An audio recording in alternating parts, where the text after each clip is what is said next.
All right, Tyler, you just walked out of the locker room after the post-game talk from Kalani Sitake and your staff. What's the emotion like in there after a hard-fought win against UTSA?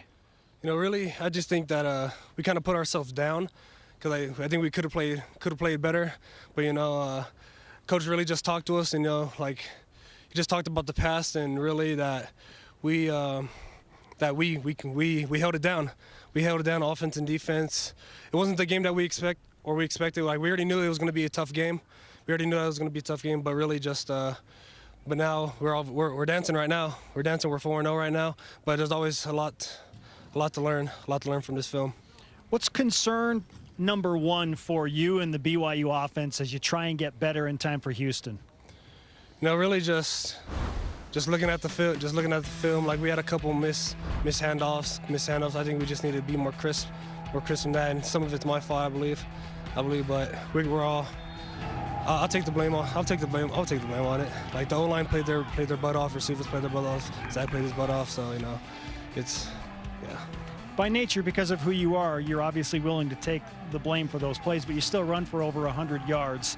What was working well for the running game when you were able to get through the line? UTSA was a really tough defense. They were probably one of the toughest defense that we played. They stopped the run really good, but we just had to put our foot in the ground and get the yards that we can. And they stopped us sometimes, and then sometimes we gashed them. But it was good. It was good having that type of. Sorry. No, attitude. Yeah. No, I follow. Okay, so I want to get inside the personality and the atmosphere of the offense during that drive when you're up 21-13, because it's still a one-possession game. You got to go down and you score, and you scored that touchdown. What was the mentality of the offense collectively in a pressure situation? We just knew we had to score.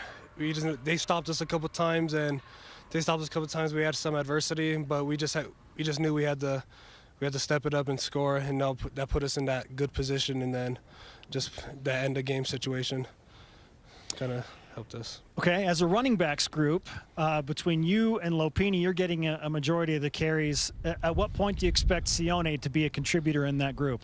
He's worked a lot on his craft, especially coming off that injury. So I expect him to be with us next week. That's the plan. But we don't want to force him into something that, because coming off was an ACL injury it's hard. So just being patient, and Sione coming back better than ever. Tyler, you're going to play in front of fans at Houston for the first time all year. What kind of an impact do you think that'll make on BYU to play in front of fans for the first time? Honestly, it's always fun to have the fans.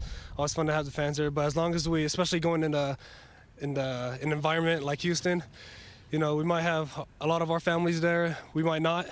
We might have all their fans. But we just got to bring the juice, bring our own juice, bring our own energy, and we'll have a fun game. Going out of this game, I know the conversation will include at least some of drinking the poison and buying into the national hype and the national attention. How much, I guess, merit or credit do you give to that conversation? I just think standing's a standing. Like, yeah, we might be 15 in the country, but I believe that we just got to work hard to be number one. I don't really care for the standings. We just got to worry about us right now collectively as a group. Tyler, congratulations on going over the century mark. And like you said, most importantly, getting to 4-0. Good luck against Houston. Appreciate it.